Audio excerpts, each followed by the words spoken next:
Bienvenidos a una nueva edición de Señal U Académico TV, este programa que te invita a compartir buena parte de las charlas académicas, artísticas y culturales que se dan cita en la Universidad Nacional de Cuyo.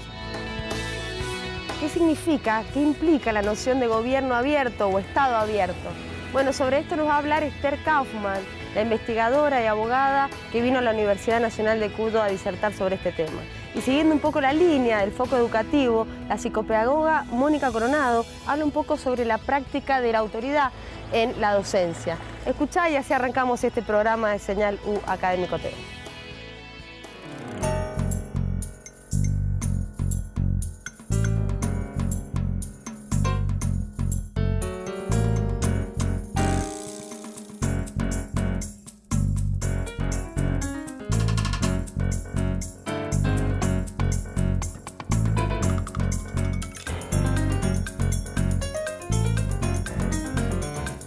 Como sabrán ustedes, los planes de acción de gobierno abierto que se presentan ante la Alianza para el Gobierno Abierto los hace el Poder Ejecutivo Nacional.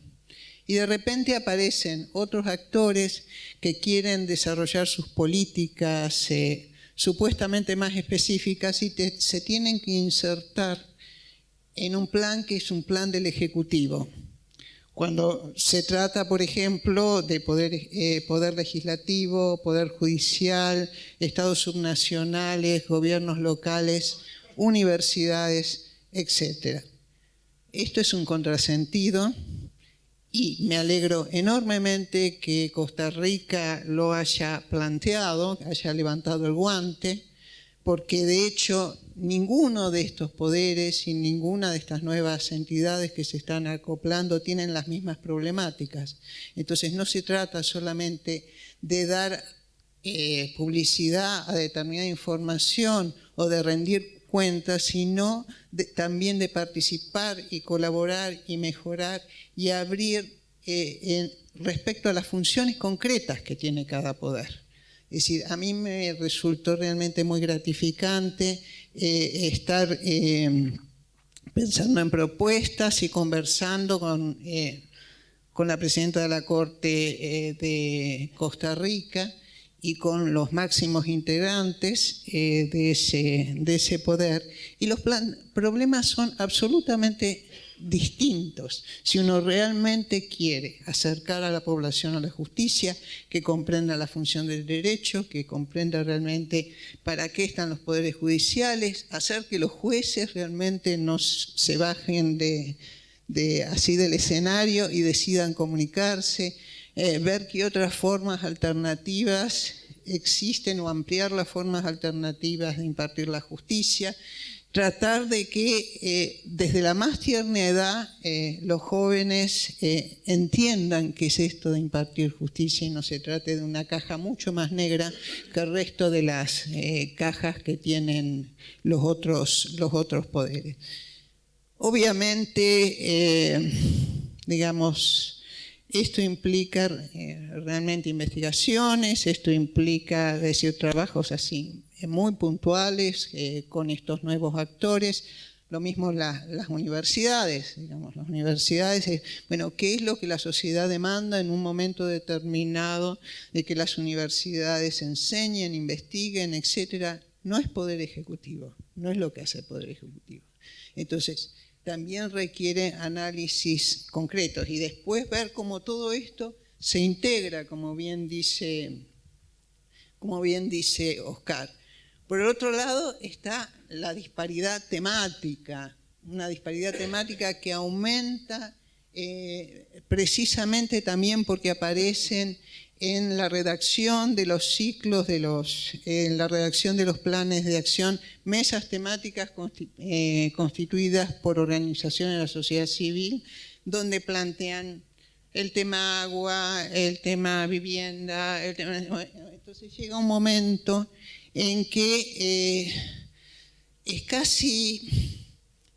es muy difícil sistematizar y esperar algún impacto de todas esas medidas en lo que uno puede esperar que sea todo un sistema. A ello se agrega que ahora, la Alianza está insistiendo, igual que CEPAL fundamentalmente por Naciones Unidas, por la incorporación en las temáticas de gobierno abierto, Estado abierto. Bueno, estoy haciendo, cuando escribo hago gobierno / Estado para ver cómo hacemos esa transición.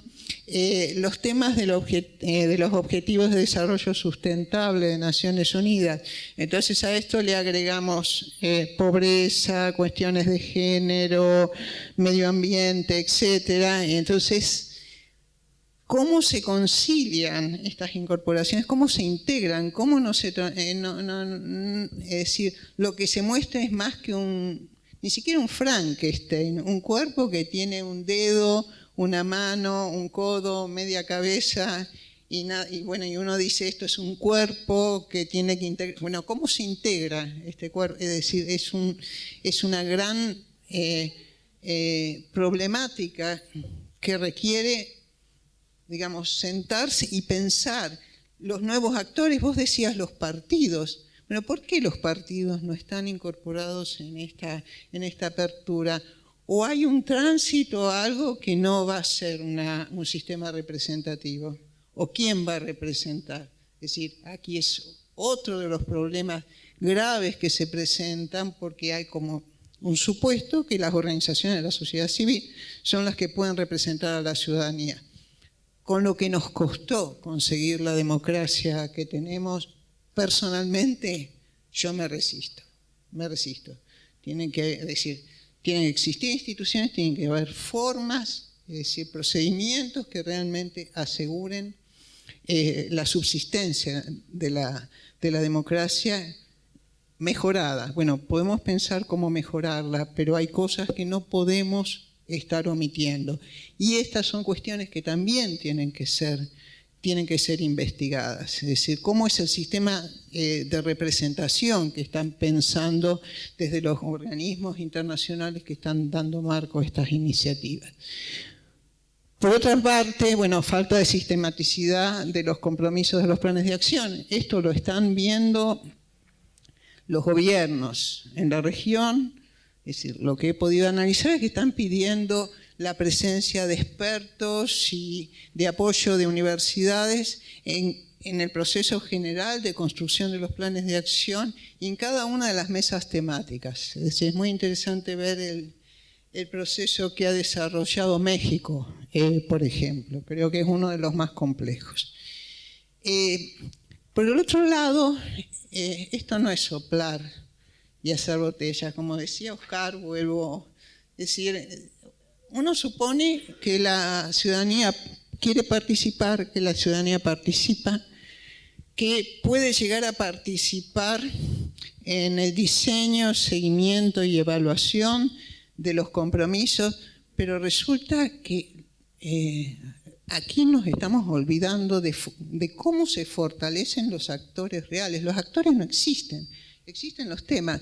El fortalecimiento de los actores para producir el cambio cultural y el conocimiento de cómo estas nuevas formas de encarar las políticas se desarrollan no existen. Es decir, una organización de la sociedad civil, salvo que sean estas grandes que están internacionalizadas, no pueden acompañar el ciclo de una política pública. No pueden co-crear es decir, entender cuál debería ser su participación. Tampoco los funcionarios están en condiciones de desarrollar políticas abiertas conjuntamente con la ciudadanía. Así que hay un tema de fortalecimiento que yo creo que es un fortalecimiento donde las universidades tienen un fuerte rol que desarrollar. Para acceso a la información tienen que haber actores capaces de gestionar la información. Se dice, creo que la nueva ley habla de 15 días, desde que se hace un requerimiento hasta que debe ser contestado. ¿Dónde está la información? ¿Dónde están los documentos? ¿Dónde están los archivos? Digo, si eso no se sabe, no sé cómo van a llamar, qué sé yo, algún mago, como para que resuelva las cuestiones Este es un tema que en general parece no ser relevante, excepto, bueno, digamos, para algunos países están realmente pensando en esto, pero en general no se está teniendo en cuenta.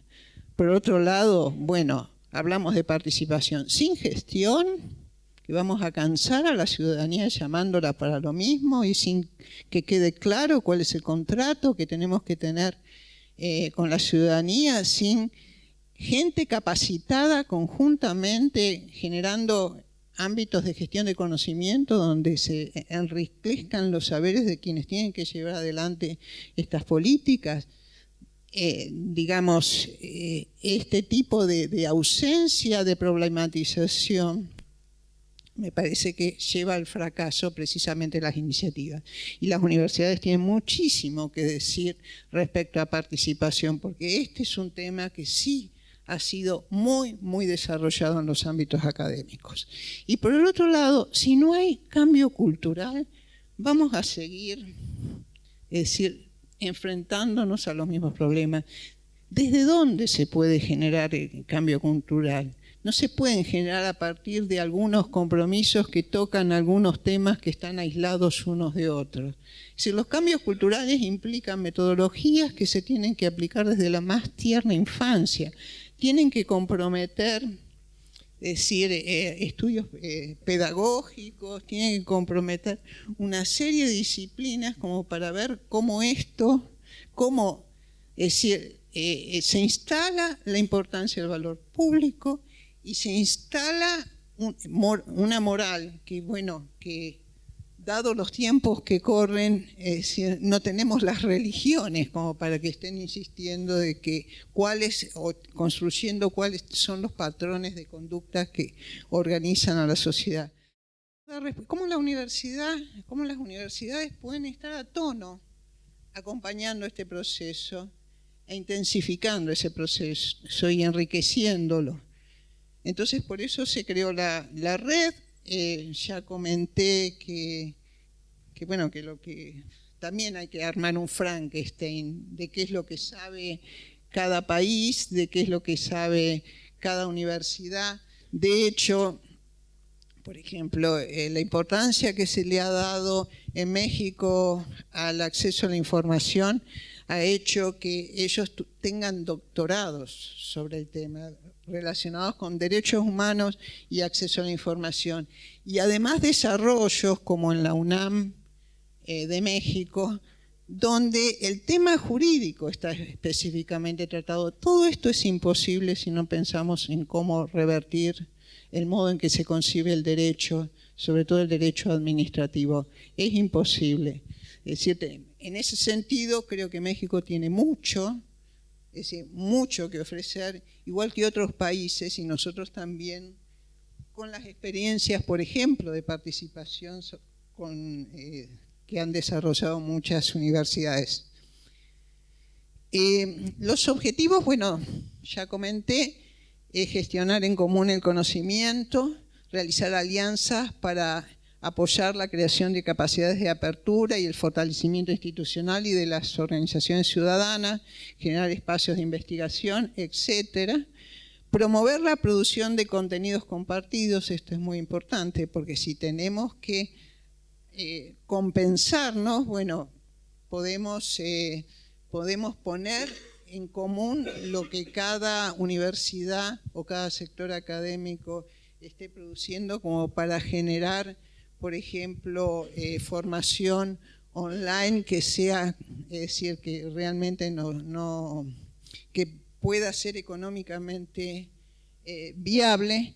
Y por el otro lado, la integración de temas de gobierno abierto y Estado abierto en las currículas. Ahí lo puse.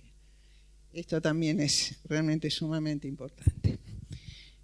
Bueno, ¿cómo se están recibiendo las adhesiones? Hay un formulario de adhesión que es individual para los académicos, que ustedes pueden encontrar en el sitio de la red, en contactos. ¿Y esto es lo importante? ¿Cuál es la información que estamos pidiendo en ese formulario? que está siendo permanentemente procesado porque esto nos está dando el estado del arte y qué disponibilidad en producción, en contenidos, etcétera, e iniciativas existen en la región. Se pide los contenidos curriculares existentes sobre gobierno abierto. Tenemos ya más de 70 adhesiones, es decir, de todo Latinoamérica, y digo, este espacio está casi vacío, lo que realmente es preocupante. Se piden listados de publicaciones relacionadas. Sí, hay muchas publicaciones. Acabamos de compartir con los adherentes más o menos 50 páginas de publicaciones de los miembros. Muchas están cercanas a gobierno abierto, otras están, digamos, están directamente vinculadas, más vinculadas con el tema. Actividades de extensión realizadas y, bueno, acá retomando también, ¿qué campos multidisciplinares se están generando en relación a este tema? Es decir, porque realmente es imposible pensarlo desde una sola disciplina. Sabemos que todo esto es bastante difícil para las universidades. Ya tenemos una visión, me parece bastante cercana de qué es lo que pasa en la región. Como les decía, el tema de las currículas me parece importante, pero esta es una construcción que hacemos entre todos. Si hay gente, hay sectores académicos que están desarrollando cosas que nosotros no conocemos, para nosotros eso es un vacío de información que es muy importante de resolver. Por eso esta es una invitación general, porque esta incorporación de las universidades a este nuevo espacio de innovación político, administrativo, ciudadano, es algo que tenemos que hacer entre todos. Muchas gracias.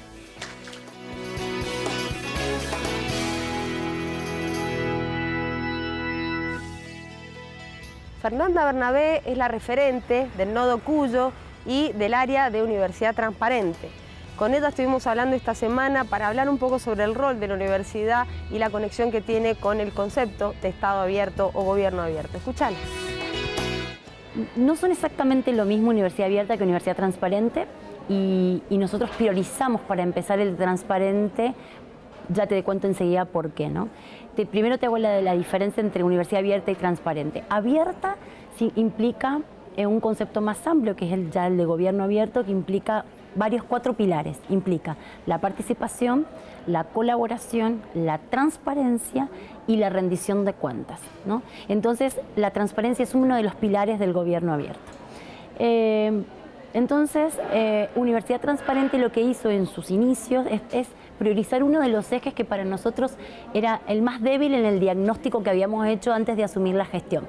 Tanto en la campaña electoral, como era una debilidad que nosotros veíamos, y además cuando asumimos dijimos, bueno, una vez analizada la situación, de lo que más adolecía la universidad era de transparencia. ¿En qué sentido? En abrir sus datos, en que estuviera la información a disposición de los ciudadanos universitarios. Por eso lo priorizamos y ese es el eje por el que hemos empezado.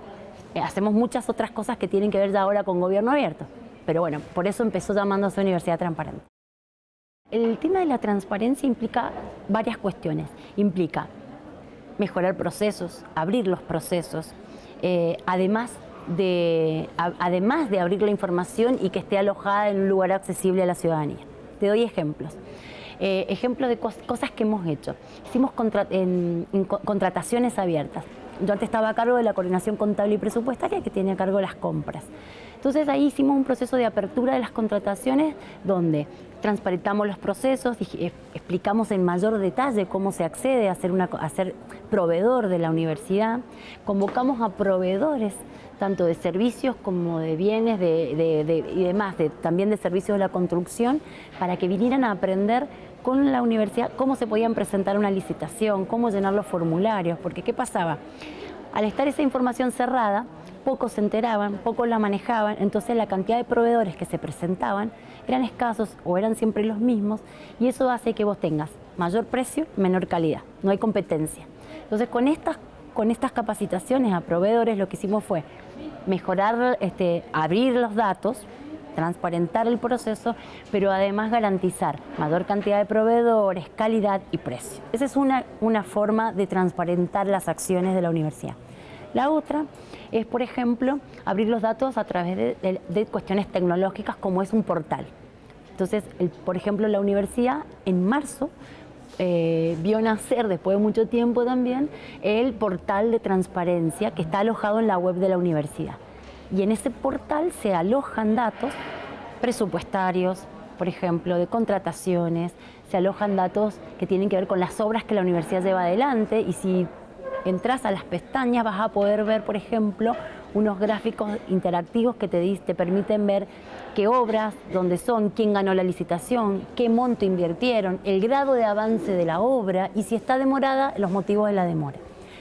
Así también hay trámites, información de la estructura organizativa de la universidad, bueno, un montón de cuestiones, ¿no? La jornada cuyana de gobierno abierto empezó primero siendo una jornada que iba a ser solamente, como dice el nombre, para Cuyo, referentes locales académicos que investigaran sobre el tema y gente de municipios de la zona cuyana. La verdad es que fue la segunda en el país que se hizo, por lo tanto tuvo gran repercusión, porque lo hizo la universidad junto a la red académica de gobierno abierto, de las que nosotros somos miembros fundadores. Y bueno, y el primer nodo que se inaugura en la Argentina es el de Mendoza, el de la Universidad Nacional de Cuyo. Entonces la verdad que se hizo para empezar a discutir el tema, ponerlo en el tapete, también para que la gente entienda de qué hablamos cuando hablamos de gobierno abierto.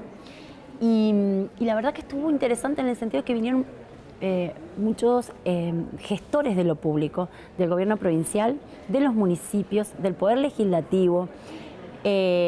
Vinieron de acá, de Buenos Aires, de Córdoba, de Colombia, es decir, creció la jornada, por suerte, y las experiencias fueron ricas porque no eran solo experiencias exitosas, eran experiencias de todo tipo que mostraban qué cosa es gobierno abierto, qué cosas no son gobierno abierto y dicen que son, porque también es a veces caemos en el riesgo que esto sea una moda, entonces todos quieren hacerla y eso lo va a terminar desvirtuando de alguna manera y se va a terminar desperdiciando y manipulando el instrumento y la filosofía, porque es una filosofía. Entonces, hubieron de todo. Las resistencias que hubieron en cada experiencia, por ejemplo, no es que uno dice, ay, queremos transparentar datos y todo el mundo dice, sí, qué bien. Hay resistencias, porque eso implica abrir microporciones de poder, romper con algunos intereses, y eso no es fácil. Por eso siempre se necesita detrás voluntad política, que es el caso de la Universidad Nacional de Cuyo. Tuvimos voluntad política y espalda política del rector y vicerrector, porque ellos fueron los primeros en apoyar esto, pero no es sencillo. Creo que hay dos cuestiones. Por un lado, es políticamente incorrecto que una persona que gestiona lo público, un político, diga que no está de acuerdo con esto, ¿no? Entonces, aunque tenga resistencia, no puede no decir que estaría en contra de la apertura de la información pública o de la transparencia activa, que es otro concepto que difiere, y si querés enseguida lo podemos hablar como dos conceptos distintos. Y por otro lado, por eso hicimos las jornadas también, para desmistificar algunas cuestiones, porque no solo es gobierno abierto o Estado abierto aquello que está vinculado a las tecnologías o a lo que se aloja en una plataforma, ¿no? Ese es un instrumento. Entonces, creo que ha habido por ahí algún error en ese sentido. Primero en decir, che, nosotros somos parte de lo que es gobierno abierto, ¿no? Porque es políticamente correcto, y por otro lado, una cuestión de que, bueno, que el hecho de armar una plataforma, eso ya te hace transparente. Y no. Porque justamente ser transparente tiene requisitos y estándares para que te consideren transparente. Entonces vos vas a colgar muchísima información en un portal, pero si ese portal, esa información no está en un formato interoperable, reeditable, que otro pueda descargar y volver a usar, en donde la información sea de fácil lectura por un ciudadano, no es transparente. Yo siempre doy el mismo ejemplo. Cuando uno cuelga tablas de contabilidad analítica y solo las lee un entendido del tema, eso no es ser transparente. Eso es, colgaste información, pero no responde a los estándares de transparencia, ¿no? De que eso sea legible, entendible, comprensible, operable. Si vos lo colgas en un PDF y no lo colgas en un Excel, bueno, no es transparente. Entonces hay ciertas cuestiones que no solo por armar un portal, eso ya hace que vos estés dentro de... con respecto a lo que te decía recién del acceso a la información y la transparencia activa, y en eso estamos contentos porque hemos sido parte de un proyecto, el acceso a la información es el derecho del ciudadano de peticionarte información que puede no estar alojada en el portal, ¿no? Entonces, hay algo que no está y es específico y el ciudadano lo solicita, ciudadano universitario, ciudadano común, lo que fuere. Por medio de una nota, solicita específicamente lo que necesita.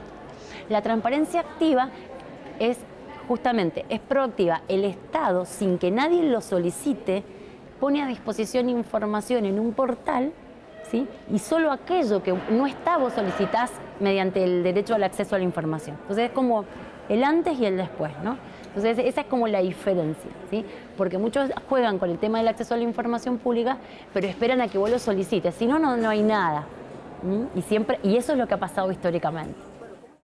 Uno de los roles fundamentales de la universidad, y sobre todo en estos últimos 2 años, ha sido propuesta de la gestión y específicamente ahora de la Secretaría, es que todo esto que nosotros investigamos hacia el interior de la universidad y todo ese conocimiento que construimos no quede encerrado en estas 4 paredes, sino que al contrario, esté a disposición de la sociedad y sobre todo, en este caso, de la administración pública.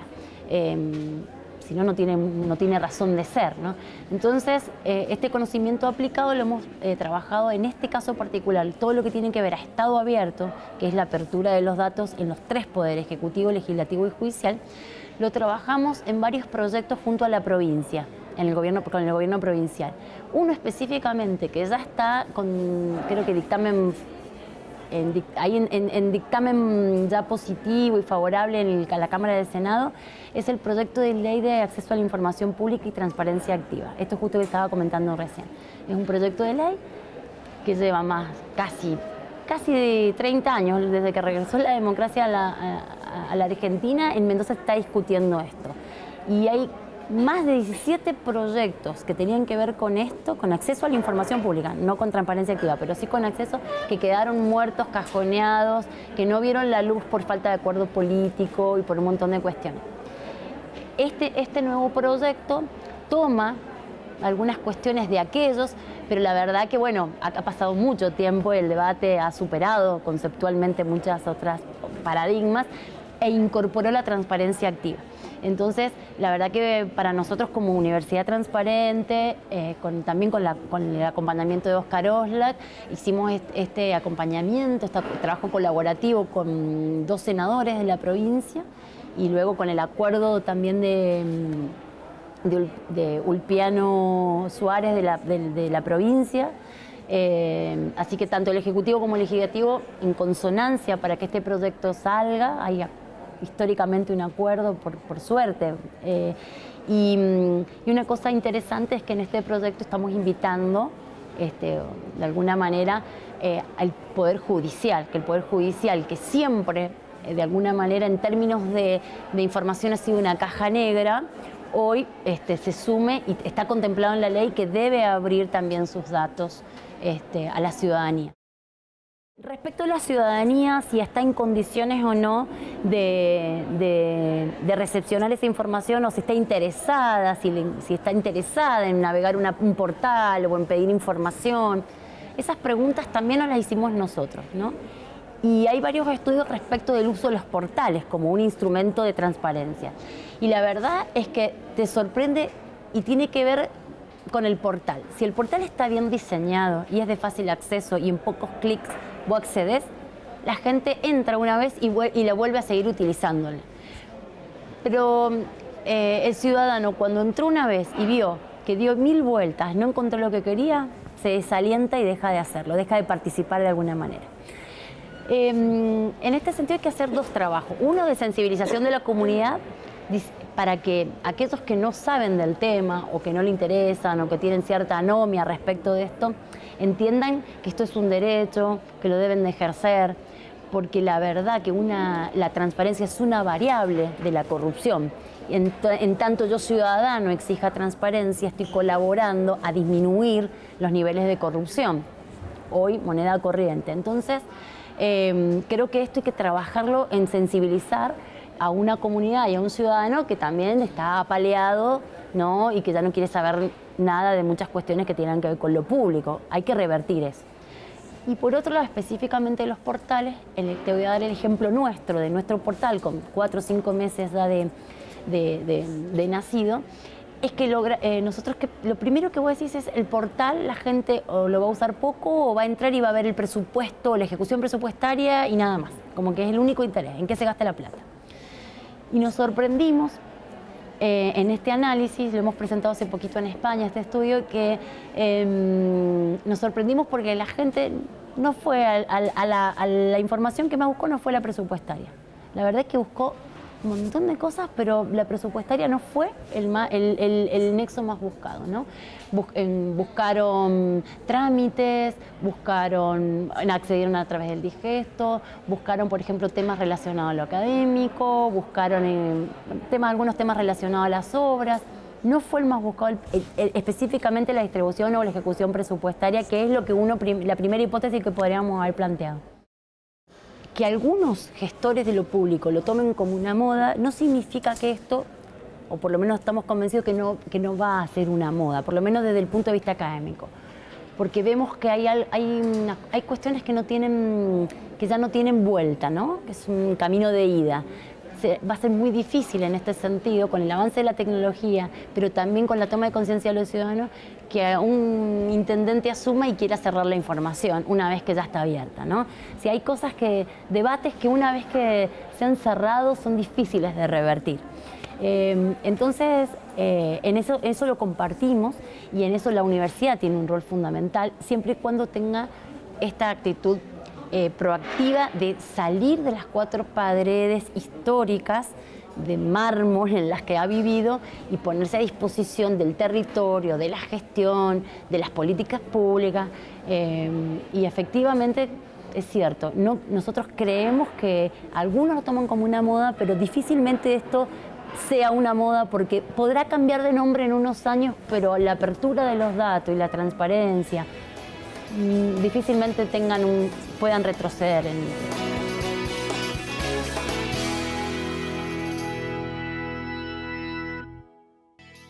Afectos y lenguaje en la práctica docente es el tema que desarrolló la psicopedagoga Mónica Coronado, como te anticipábamos al principio del programa.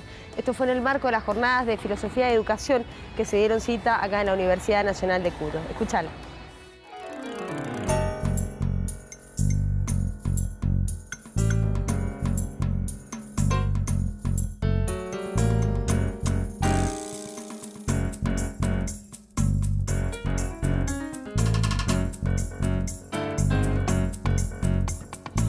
Un eje problemático de la práctica docente, que es el tema de la autoridad pedagógica. Y en torno al tema de la autoridad pedagógica, plantear el tema de los afectos. Dice Arendt que por su misma naturaleza, la educación no puede dejar de lado ni la autoridad ni la tradición. Pero lo hace, sin embargo, en un mundo que no está ni estructurado por la autoridad ni retenido por la tradición. Y también esta filósofa nos advierte que quienes hablamos de la educación, del tema de la autoridad en educación, estamos entre 2 fuegos, entre los conservadores, que ven en la autoridad un gran tótem, y entre aquellos que consideran que cualquier restricción a las libertades individuales es un proceso de avasallamiento. Entonces, pasamos a la próxima. Esto es un tema que nos convoca a pensar algunas cuestiones. En primer lugar, ¿cómo educamos a estas nuevas generaciones? Que son totalmente diferentes de otras generaciones, que tienen rasgos y singularidades que nos desafían a diario. Y también, como educadores, como gente que piensa en la educación, ¿cómo podemos aproximar en los debates que hay en torno a la educación los planteamientos hacia un punto de equilibrio? A un punto que permita no reconstruir o tener una mirada nostálgica respecto al tema de la autoridad, sino pensarla en los términos del sujeto actual, de un sujeto que necesita de la autoridad, que no puede estar desasido de una relación de autoridad, pero que tampoco puede ser aplastado o avasallado o consumido por esa relación de autoridad. Lo otro es preguntarnos, en consecuencia, ¿para qué sirve la autoridad? ¿Para qué sirve hoy? ¿Y cómo se puede ejercer en una sociedad democrática? Lo otro también es, ¿por qué se genera tanto rechazo y repudio y no podemos llegar a algún punto que nos ayude a entender cómo estamos cuidando a las nuevas generaciones? Porque para eso sirve la autoridad, para cuidar.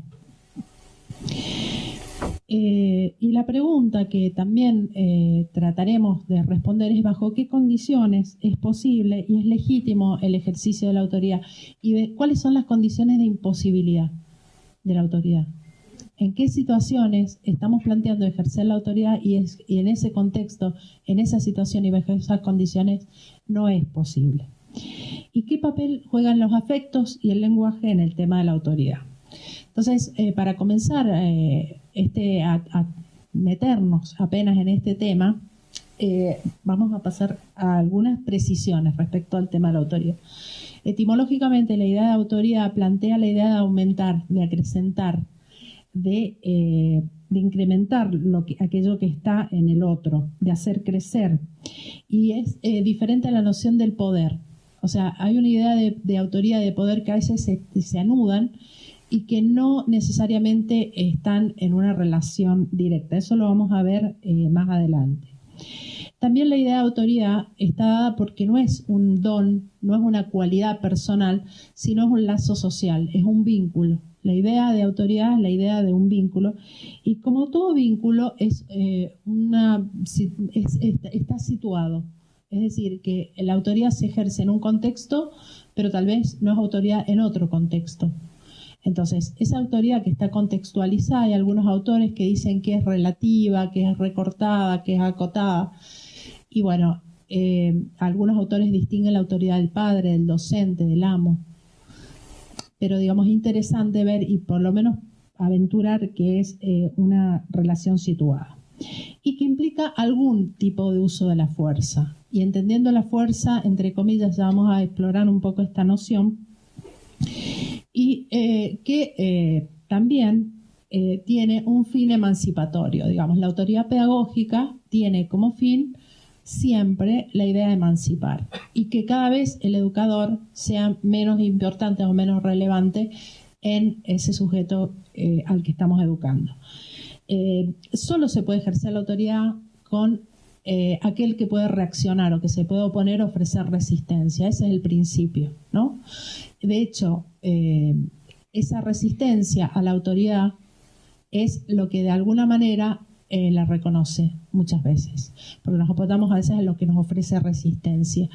Y muchas veces la gente opone a la idea de autoridad la desobediencia, y no es la desobediencia, es la indiferencia, que es un tema que vamos a tratar como una de las condiciones de imposibilidad.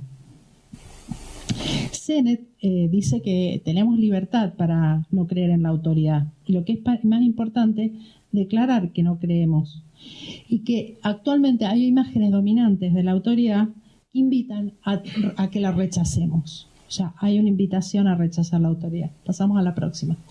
En esta exploración de la noción de autoridad y de estos escenarios de imposibilidad, yo me planteé que por lo menos había 5 casos en los cuales era muy difícil entender cómo se podía ejercer la autoridad pedagógica o cómo se podía requerir el ejercicio de la autoridad pedagógica.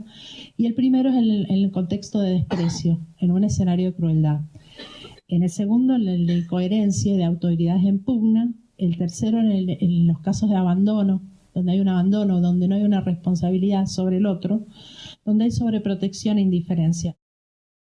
Un escenario de imposibilidad del ejercicio de la autoridad es la ausencia de ternura, de la ausencia de hospitalidad y de la ausencia de gestos de bienvenida. Pasamos a la próxima. Otro tema que no voy a profundizar, pero habla de algunos autores están planteando de alguna situación que viven los niños actualmente en la disputa de autoridades. Tu maestra es una estúpida, que sabe tu mamá, tu papá es un inútil, tu mamá se gasta la cuota alimentaria en tal cosa. Es decir, los chicos están viviendo en un contexto en donde hay una crisis de referencias y de significados compartidos. En esa pérdida del campo de sentido compartido, los chicos padecen las contradicciones entre autoridades. También padecen el tema del trato de la autoridad como una mercancía. Yo pago para que lo eduquen. ¿Entienden? Yo pago, no estoy, la autoridad no se puede comprar o vender, no es una mercancía. Si no pasa lo que dice Zizek. Él dice que sufre un proceso, a las mercancías sufren un proceso excrementicio. Entonces, cuando uno cree que la autoridad se puede comprar y vender, termina generando esos procesos excrementicios y entendiendo que uno está pagando por algo que es un servicio y convirtiéndose en un cliente. Hay un escenario más que no hemos pasado, que es el de abandonados. Ahí tengo un video que es de un niño que lleva un arma en la escuela y que es realmente conmovedor. No tenemos tiempo para verlo, pero sí. Pero bueno, el tema es que ver tampoco en el tema de la ausencia de responsabilidad. Esta historia es de Paulo Freire. Ustedes lo conocen, el autor de La pedagogía del oprimido. Él cuenta una historia que a mí me parece muy interesante en la pedagogía de la indignación. Y dice: yo tenía 12 años y vivía en Yabatao. Un matrimonio amigo de mi familia vino a visitarnos con su hijo, que tendría 6 o 7 años. El niño se subía a las sillas, lanzaba los almohadones a diestra y siniestra, como si estuviera en guerra contra unos enemigos invisibles. El silencio de los padres daba cuenta de que aceptaban todo lo que el hijo hacía. De pronto hubo un poco de paz en la sala. El niño desapareció en el patio y enseguida volvió empuñando en la mano un pollito que al borde de la asfixia. Entró en la sala ostentando envanecido el objeto de su victoria. Tímida la madre intentó una pálida defensa del pollito, mientras el padre se refugiaba en un mutismo significativo. Si siguen hablando, dijo el niño con firmeza, dueño absoluto de la situación, mató al pollo. El silencio que nos envolvió a todos salvó al pollito. Por fin, suelto, débil y a los tumbos, abandonó la sala como pudo, atravesó la terraza y fue a esconderse entre las hojas de los culandrillos que recibían los afanosos cuidados de mi madre. Nunca olvidé el juramento que hice ante tamaño desenfreno. Si alguna vez yo llegaba a ser padre, jamás sería un padre así. Eso se juró el pequeño Paulo Freire. Bien, pasamos a la próxima. Esta pequeña historia habla de otra situación, no ya del niño superfluo, del niño desechable, sino del niño insoportable. No insoportable en el sentido que no lo aguantemos, de no tener soporte. Entonces hay un planteamiento muy interesante de Arendt que dice que actualmente los niños son tratados como si fueran una minoría oprimida que necesita ser liberada. Y esto solo indica que los adultos están desechando la autoridad y se niegan a asumir la responsabilidad del mundo al que han traído a los hijos. Si ustedes recuerdan, la noción de autoridad de ella dice que la autoridad implica, por una parte, cuidar al que llega y protegerlo, y a la vez proteger al mundo de los que llegan. Por eso le enseñamos a los niños a cerrar la canilla luego de lavarse los dientes, o le enseñamos a no tirar basura, porque cuidamos el mundo, protegemos al mundo y protegemos al niño. Entonces, ¿qué dice? Hay una renuncia de los adultos a ejercer la autoridad, a hacerse responsables, y en definitiva estamos delegando a los niños que tomen decisiones sobre cómo quieren ser educados cuando no pueden hacerlo. Entonces, dice Muriel, que dice que con la ayuda del adulto, el niño va comprendiendo que su deseo no hace la ley, que su deseo choca con la existencia de los demás y va a tener que salir de la omnipotencia. Es decir, la autoridad es una función que andamia el proceso de desarrollo y que ayuda al niño a salir de este sentimiento de omnipotencia. Y en términos de lo que leímos de Ulloa, ayuda a organizar ese paquete pulsional. Entonces, lo que estamos viendo los educadores son niños muy chiquitos con procesos enormes de desorganización, con padres ausentes en una función que es la de orientar el desarrollo. Eso es lo que estamos viendo. Bien, pasamos a la próxima. Ya voy terminando, voy cerrando. Lo que más nos preocupa es el tema de los indiferentes. Ahí hay 3 textos de Marcelo Pérsia que me encantan. No alcanzo a leérselos porque tenemos muy poquito tiempo, pero habla de este indiferente. Y yo les cuento un breve relato. En una escuela me cuentan unos preceptores, van al patio, atrás están 3 chicos fumando un porro. cigarrito de marihuana. Y él le dice, entren al aula. Y los chicos lo miran, ni lo miran, siguen hablando entre ellos, lo ignoran. Y vuelve a insistir y le tiran el humo en la cara. Y siguen charlando como si él no existiera. Entonces, este es el escenario de la total ausencia, donde la autoridad no influye, no existe como capacidad de influir. Y es la más desesperante actualmente para todos los docentes, porque no se quejan de la rebeldía, porque la rebeldía está mostrando un reconocimiento a la autoridad. Yo me rebelo contra aquello que puedo resistir. Pero ¿qué pasa cuando directamente no tengo registro? Entonces, digamos, es el último escenario, que es el que estoy ahora investigando. Bien, para hacer un intento de síntesis, el tema de la autoridad se basa en algunos principios, por lo menos hasta donde yo he llegado a pensar, y que es lo que comparto con ustedes, que el primero es la relevancia del otro, y una ética de bienvenida y de la ternura. Una ética de la hospitalidad, de ser hospitalario, de la bienvenida, del cuidado, de la responsabilidad, de la cooperación, de la consistencia, y una ética de la protección como una función de una sociedad o de una comunidad.